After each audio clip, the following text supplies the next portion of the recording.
नमस्कार, डॉक्टर रवि गौड़ से लोकमत के हिंदी ऑडियंस के लिए पेंसिल्वेनिया से एक दरख्वास्त आई थी कि बजट के ऊपर कुछ कहूँ। मैं तो हैरान हो गया। मेरी कोई औकात नहीं है कि अर्थशास्त्र के ऊपर कुछ बात करूँ। खर्च करने में मैं बड़ा माहिर हूँ, लेकिन इसका मतलब ये नहीं कि बजट पर बात करो। हेल्थ केयर स्पेंडिंग में जो 137% इंक्रीज हुआ है, उसके ऊपर अधिकारवाणी से बात कर सकता हूँ। प्रयास करूँगा। जॉनसन एंड जॉनसन का जो टीका आया था, उसको लेके मैंने एक बहुत अच्छी तरकीब निकाली है कि 70% प्रभावी वैक्सीन को 98.65% में कैसा जादू से चेंज कर सकते हैं। 72 टू 98.65 खुद की तरकीब से। उसके और महामारी के ख़त्म होने के बावजूद भी अभी टीका क्यों लेना चाहिए, इसके ऊपर मैंने बड़ा वीडियो बनाया है। कल पोस्ट करूँगा। कृपा करके वो डेफिनेटली देख लेना और फॉरवर्ड कर लेना। अभी बजट के ऊपर बात करने की चेष्टा करता हूँ। मैं थोड़ा डर रहा था। मैं सोचा कि इंडिया का ज़रा टीवी चैनल्स देख लूँ, बजट के ऊपर क्या बात कर रहे हैं, 15-20 मिनट देख लूँ और वहाँ से कॉपी पेस्ट करके कुछ वीडियो बना दूंगा। 20-25 मिनट मैंने देख लिया टीवी चैनल्स का कवरेज और बहुत कॉन्फिडेंस, आत्मविश्वास आया कि अगर ये लोग बजट के ऊपर बात कर सकते हैं तो मैं तो बजट बना भी सकता हूँ। ऐसा एक आत्मविश्वास की जागृति हुई। हम 4 लोग बैठे थे और पी रहे थे, चाय पी रहे थे। 4 दोस्त बैठे, इसका मतलब ये नहीं है कि आप हमेशा शराब ही पियो। और 50 के उम्र के आसपास थे और एक दोस्त ने कहा कि रवि, अगर हमारी आमदनी अठन्नी है और खर्चा रुपया है तो फिर हम घाटे में चल रहे हैं। सडनली हम लोग को ये महसूस हुआ कि ये बात हमको अगर जवानी में पता होती तो आज तक हम कितनी तरक्की कर चुके होते। और मैंने कहा, मेरे जैसे 4 बेवकूफ़ दोस्तों को जो बात समझ में आती है, वो अमेरिकन सरकार को क्यों नहीं समझ में आती। लेकिन आज बात अमेरिकन सरकार की नहीं है, इंडियन गवर्नमेंट का बजट है। 9.5% ऑफ जीडीपी वो डेफिसिट, घाटा है।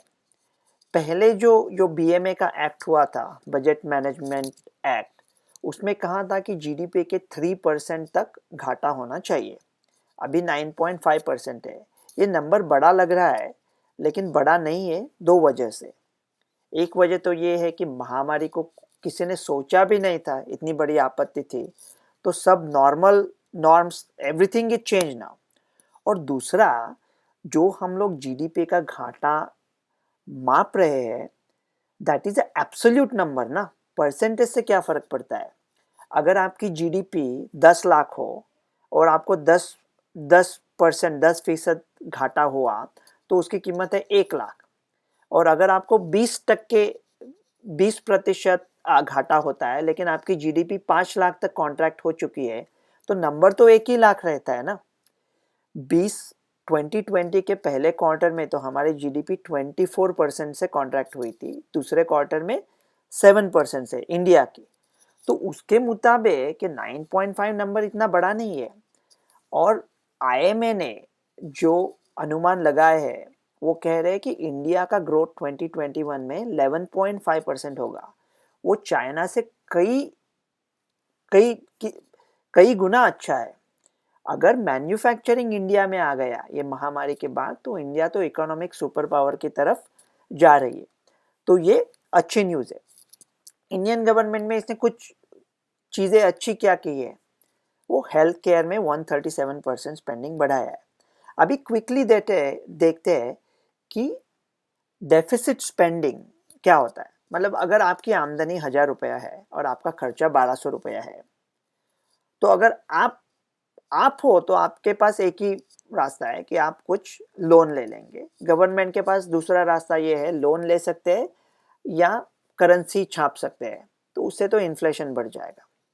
तो अगर आपने लोन लिया तो आप उस लोन का किस तरह से इस्तेमाल करें। कि वो कहते हैं कि डोंट यूज दैट लोन, उस स्पेंडिंग को, खर्चा है, रेस्टोरेंट गए, चाय पिया, कॉफ़ी पिया, उसके लिए मत यूज़ करो। ऐसे चीज़ के लिए इस्तेमाल करो जिससे आपको फ्यूचर में, भविष्य में मुनाफा हो सकता है। जैसे कि आपने कुछ नया एजुकेशन ले लिया, जैसे आपने एजुकेशन ले लिया कि आपकी सद विवेक बुद्धि आप खो चुकोगे। अगर ऐसा एजुकेशन मिला तो शायद आपको न्यूज़ चैनल पे कुछ नौकरी मिल सकती है। कुछ और ले लिया आपने, कुछ फैक्ट्री खोल दी, तो कर्जा लेके आप you spend on supply side, you supply on manufacturing, जिसको आपत्ति पक्ष अर्थव्यवस्था, सप्लाई साइड इकोनॉमिक्स बोलते हैं। अगर कर्जा भी लिया है तो वो कर्जे से ऐसा कुछ करो कि आपको बाद में फ़ायदा हो सकता है। अभी इंडियन गवर्नमेंट ने जो 137% इंक्रीज किया है हेल्थ केयर स्पेंडिंग में, तो पूरा ह्यूमन वैल्यू छोड़ के अगर निष्ठुरता से इसके बारे में सोचेंगे तो ऐसा लगेगा कि इससे क्या फ़ायदा होने वाला है, गवर्नमेंट को टैक्स कैसा मिलने वाला है। इसमें सबकी भलाई है। अगर हमने लोगों को सक्षम और तंदुरुस्त कर दिया तो वो लोग काम करेंगे तो तनख्वाह आएगी तो उनका तनख्वाह से टैक्स का, आयकर का हिस्सा गवर्नमेंट को मिलेगा। इसलिए इसमें सबकी भलाई है। और भारत सरकार ने अच्छा क्या किया है, उन्होंने सब सिंप्लीफिकेशन किया है। और जो सिंप्लीफिकेशन है उसमें क्या होता है कि अगर जैसे होता है सब घोड़े 12 टक्के, जो अगर एक ही टैक्स स्लैब है और ज़्यादा सोचना नहीं है, अगर सोचना नहीं है तो कन्फ्यूजन नहीं है, कन्फ्यूजन नहीं है तो डिफ़ॉल्ट नहीं है, डिफ़ॉल्ट नहीं है तो लिटिगेशन नहीं है, तो लोग पैसे भरते रहेंगे। मानो 2 पैसे कम आ जाएंगे लेकिन सरकार को वो आयकर की इनकम आती रहेगी। तीसरी चीज़ इंडियन गवर्नमेंट ने अच्छी की है, वो जो स्टार्टअप्स है उनका जो फंडिंग होता है, तो हमारे जैसे कई एनआरआई है जो चाहते हैं कि इंडिया में इन्वेस्ट करें। वो जो पहला 180 डेज़ का लिमिट था, अभी 120 डेज़ का लिमिट कर दिया है, वो बड़ी अच्छी बात है। उसके वजह से ज़्यादा पैसा इंडिया में आ जाएगा। सबसे अच्छी चीज़ इंडिया ने जो की है, और मैं तो अचरज हो रहा है मुझे कि कितना स्मार्टली सोच लिया है उन्होंने, कि उन्होंने वेल्थ टैक्स नहीं नहीं लगाया है, मतलब अमीरों को सजा नहीं दे रहे। मार्गारेट थैचर ने कहा था कि problem with socialism is one day you run out of other people's money to spend. तो अमीर लोगों को सजा देने में कोई पॉइंट नहीं है, और जो अमीर है वो अमीर है, जो सक्सेसफुल है वो सक्सेसफुल है। ऐसा नहीं कि आप लोहा के आर्क पे आदमी लोग भर रहे हो और सोच रहे हो कि गोरे कितने, काले कितने, नीले कितने, पीले कितने, लंबे कितने, छोटे कितने, सेक्सुअल ओरिएंटेशन वाले कितने, ऐसा कुछ सोच नहीं रहे। सक्सेसफुल है वो सक्सेसफुल है, लग्जरी टैक्स नहीं, ये सक्सेस का पनिशमेंट भी नहीं, ये बहुत अच्छी चीज़ है। एक ही जो इंडिया ने की वो मैं थोड़ा मतलब थोड़ा अच्छा नहीं लगा, I am talking from United states side, कि उन्होंने थोड़ा इंपोर्ट टैक्स लगा दिया है कुछ कुछ चीज़ों पे। देखो, मेरा मानना ये है कि मेरे कई दोस्त हैं इंडिया में, अमीर दोस्त हैं, वो इतने ब्रांड यूज़ करते हैं और किसी भी कीमत पे, किसी भी हालत में वो वही ब्रांड यूज़ करेंगे क्योंकि उनको उसकी आदत हो गई है। तो इंपोर्ट टैक्स लगाने से इन गुड्स की अगर कीमत ज़्यादा भी हो जाती है, फिर भी वो लोग वो खरीदने वाले हैं।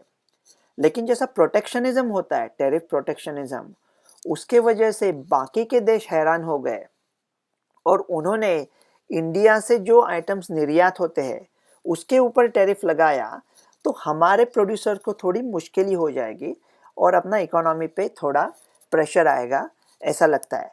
लेकिन भारत अभी, मैं सिर्फ यही कहूँगा कि वो जो वैक्सीन डिप्लोमेसी के नाम पे जो कुछ वैक्सीन डोसेस वगैरह दे रहे हैं, भारत दे रहा है, उसके बजाय वो ऐसा कर सकते हैं, वो अमेरिका, इंग्लैंड जैसे देशों को, जर्मनी जैसे देशों को कह सकता है कि देखो हमारी इकोनॉमी क्या थी और हमने कैसा मैनेज किया है, कितना ब्यूटीफुल बजट है।